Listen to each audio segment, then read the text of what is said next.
হে everyone, আসসালামু আলাইকুম।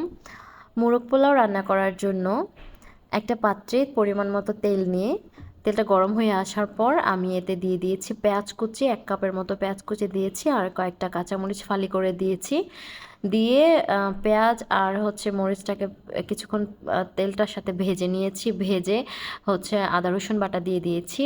আদা রসুন বাটাটা দিয়ে এবার আমি একটু ভুনে নিচ্ছি। খেয়াল রাখতে হবে মশলাটার জন্য পাত্রে গায়ে লেগে না যায়, তো এই জন্য আমি একটু পানি দিয়ে দিচ্ছি, অল্প পরিমাণ পানি দিচ্ছি, এতে করে মশলাটা পোড়া লেগে যাবে না।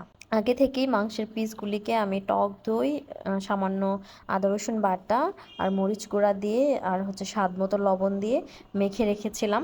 তো এটা আমি 1 ঘন্টার জন্য ম্যারিনেট করে রেখেছিলাম। এবার এতে দিয়ে দিচ্ছি গরম মশলার গুঁড়া। এবার এখানে দিয়ে দিচ্ছি আলাদা করে গুঁড়া করে রাখা জয়ত্রী জায়ফল গুঁড়া। সবগুলো উপকরণ একসাথে দিয়ে আমি এবার মাংসটাকে খুব ভালোভাবে কষে নিচ্ছি। দিয়ে দিয়েছি সামান্য পরিমাণ পানি, যেটা মশলাগুলো পুরো লেগে না যায়। এবার এতে দিয়ে দিচ্ছি বাদাম বাটা।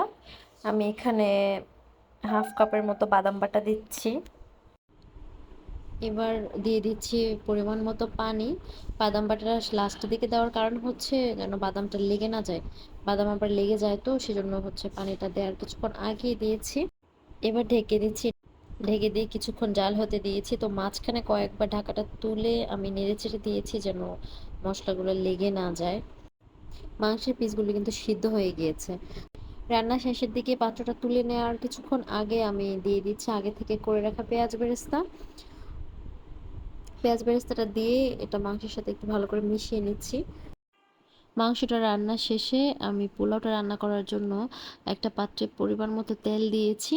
তেল দিয়ে দিয়েছি পেঁয়াজ, সামান্য পরিমাণ পেঁয়াজ দিয়েছি, আর দিয়েছি তেজপাতা, এলাচ আর দারুচিনি, সাথে লং গোলমরিচও দিয়েছিলাম। সরি টু সে ঠান্ডা লেগেছে, জানি না ভয়েস কেমন শোনাচ্ছে। তো এবার দিয়ে দিয়েছি আদা রসুন বাটা। আদা রসুন বাটা আর পেঁয়াজটাকে একটু ভেজে নিয়ে আমি আগে থেকে ধুয়ে রাখা পোলার চালগুলো দিয়ে দিচ্ছি। আমি পোলার চালটাকে এবার খুব ভালোভাবে ভেজে নিব। এখানে আমি 5 কাপ পরিমাণ পোলার চাল নিয়েছি, সেজন্য 10 কাপ পরিমাণ পানি লাগবে। তো আমি 9 কাপ পানি দিয়েছি আর 1 কাপ দুধ দিয়েছি আর কি, তরল দুধ। তো আগে থেকে গরম করে রেখেছিলাম পানিটাকে। তো এবার দিয়ে দিচ্ছি স্বাদ মতো লবণ। লবণ দিয়ে বলক ওঠার আগ পর্যন্ত অপেক্ষা করছি। তো এবার ঢেকে দিচ্ছি। ঢেকে দিয়ে কিছুক্ষণ রেখে দেবো। আমি একবারের জন্য ঢাকাটা তুলবো না। তো 10-15 মিনিট পর আমি ঢাকাটা তুলে দেখবো। তারপর এপাশ ওপাশ করে দিব। দেখতে পাচ্ছেন এপাশ ওপাশ করে দিচ্ছি। জিনিস খেয়াল করেছেন কিনা জানি না, আমি কিন্তু মাংসটা রান্নার সময় একটু লবণ দিইনি। কারণ আমি যখন মাংসটাকে ম্যারিনেট করে রেখেছিলাম তখনই লবণটা দিয়ে দিয়েছিলাম। রান্নার সময় আমাকে আর দিতে হয়নি।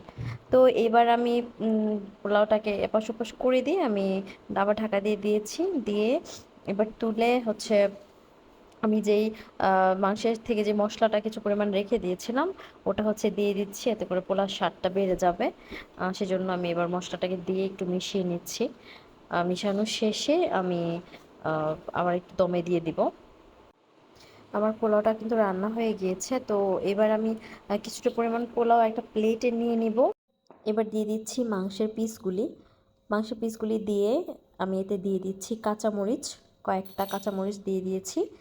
দিচ্ছি পেঁয়াজ বেরেস্তা, আগে থেকে করে রেখেছিলাম পেঁয়াজ বেরেস্তাটা, দিয়েছি কিশমিশ। দিয়ে এবার বাকি যে রাইসগুলো তুলে রেখেছিলাম ওই রাইসগুলো দিয়ে দিচ্ছি। এর মধ্যে কিছু রাইস আমি রেখে দিয়েছি ডিম দিয়ে, তারপর ওটার উপরে দিয়ে দেওয়ার জন্য। তো আমি ডিমটা দিয়ে রাইসগুলো আবার দিয়ে দিয়েছি। দিয়ে আমি দিয়ে দিয়েছি পেঁয়াজ বেরেস্তা। দিচ্ছি 3 চামচের মতো ঘি। ঘিটা দিচ্ছি, ঘিটা দিলে স্মেলটা অনেক ভালো আসে। দিয়ে সবশেষে ঢাকা দিয়ে রেখে দিব, দমে রেখে দিব 10 মিনিটের জন্য। 10 মিনিটের মধ্যে আমি একবারও ঢাকাটা তুলবো না। তো 10 মিনিট পর ফিরে এসে আমি পরিবেশন করে নিয়েছি। Thanks for watching. আল্লাহ হাফেজ।